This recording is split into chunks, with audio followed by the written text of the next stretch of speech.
A California kindergarten teacher is facing outrage after discussing gender identity with her students. Kindergartners came home very confused about whether or not you can pick your gender, whether or not they really were a boy or a girl. Since 2017, the number of youth who identify as transgender has nearly doubled. You can't tell what your gender is by looking at your body. Gender is something you feel on the inside. When you were little, did you feel like you were trapped in the wrong body? Yeah.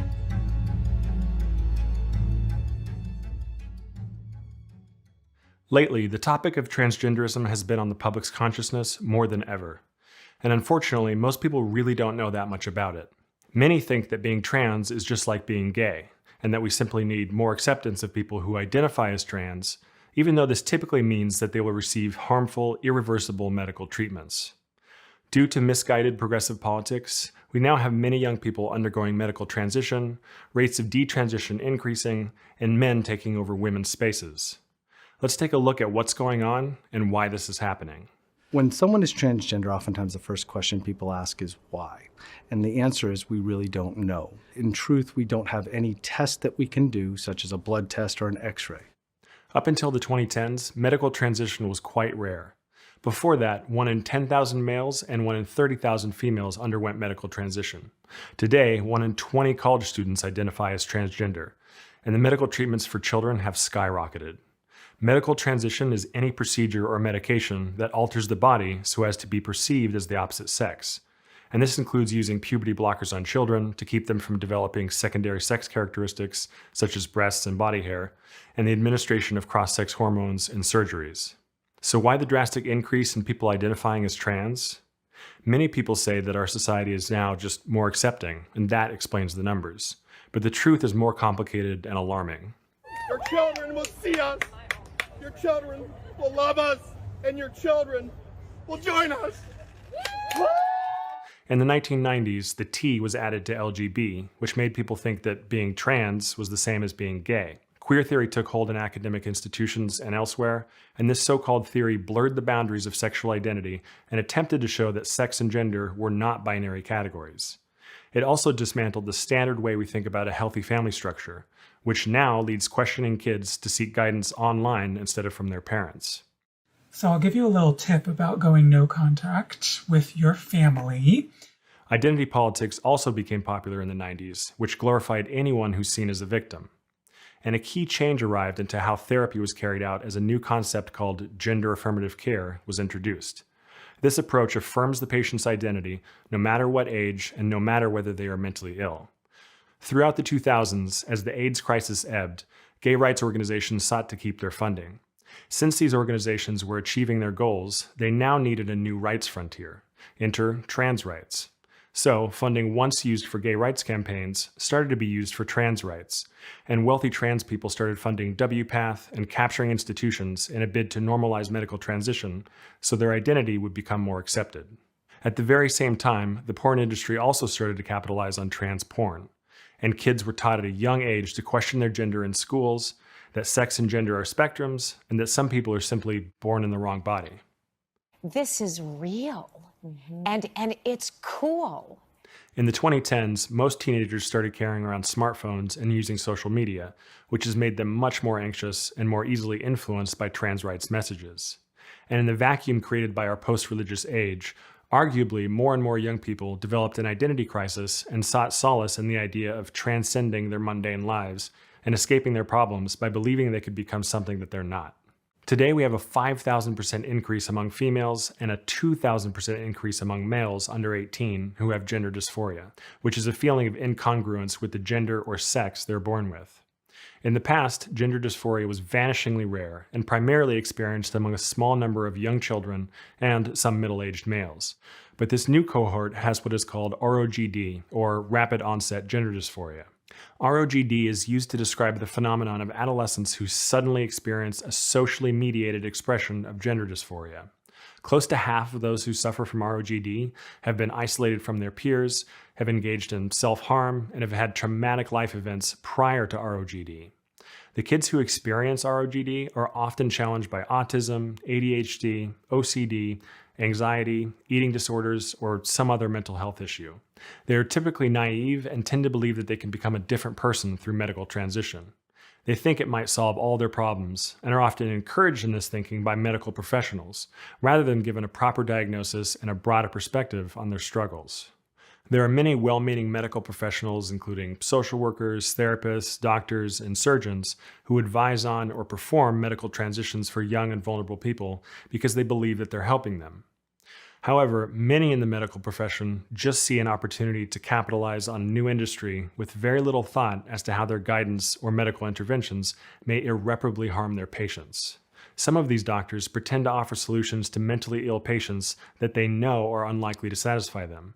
They claim that if these surgeries are not performed, that the patients will commit suicide. Gender-affirming care is life-saving. Access to healthcare is a basic human right. But we now know that people who medically transition are over 19 times more likely to die by suicide compared to the general population. A phalloplasty is just one example of a drastic surgery that offers females something like a fake penis, but the results are far from the real thing and often involve life-threatening complications and infections. Many of the young people who undergo these medical procedures decide to detransition or stop identifying as the opposite sex. It's very difficult to know how common detransitioning is because 76% of the patients don't inform the clinic that they've detransitioned. Detransitioners are often left with unmistakably altered and damaged bodies that cannot heal. Transactivists will tell you that detransition is extremely rare, but one metric is the detrans subreddit, which had less than 1,000 members in 2019 and now has over 50,000 members. Detransitioners often wait years to detransition, likely due to social stigma and the discomfort of realizing they've made a mistake. A key reason why transgender identities are now more popular than ever is due to AGPs, or autogynephiles. They attempt to influence young people on social media, and very wealthy AGPs have started foundations that give money and lobby to change both public perception and the law.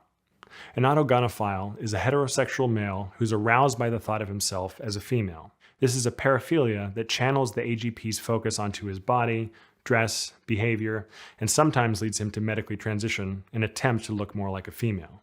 Now I want you to imagine that everyone keeps telling you that you're something else, even though in your heart you know who you are. Transgender care has become a major billion-dollar industry, thanks in part to people like Jennifer Pritzker, Martine Rothblatt, George Soros, and many others. The industry is booming. In addition to the wealthy trans activists pushing their agenda onto society, activist-led organizations like WPATH, or World Professional Association for Transgender Healthcare, set the standards of care that doctors use and shape the medical associations in their understanding of trans healthcare. WPATH has changed the DSM, collaborated with corporations to create templates for transgender medical benefits, and WPATH also informs the AMA, APA, AAP, the Endocrine Society, and all the main American medical associations. WPATH even informs the WHO, the UN, and the EU to promote transgenderism. The trans medical industry is enormous and only growing. Once a patient begins puberty blockers, they are customers for life. Cross-sex hormones and surgeries add billions of dollars more to the industry. A full cosmetic transition can cost upwards of $100,000 per person. The multi-billion-dollar trans industry relies on activists and even some well-meaning advocates who just don't understand the harm that comes with medical transition. So to recap, the increase in trans identification can be explained by a number of factors. It starts at a young age when kids learn to question their gender in schools, which is then reinforced by social media, and parents are guilted into affirming their children's new identities so they don't lose custody or worse.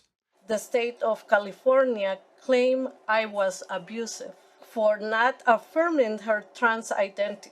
I lost my daughter over a name and a pronouns.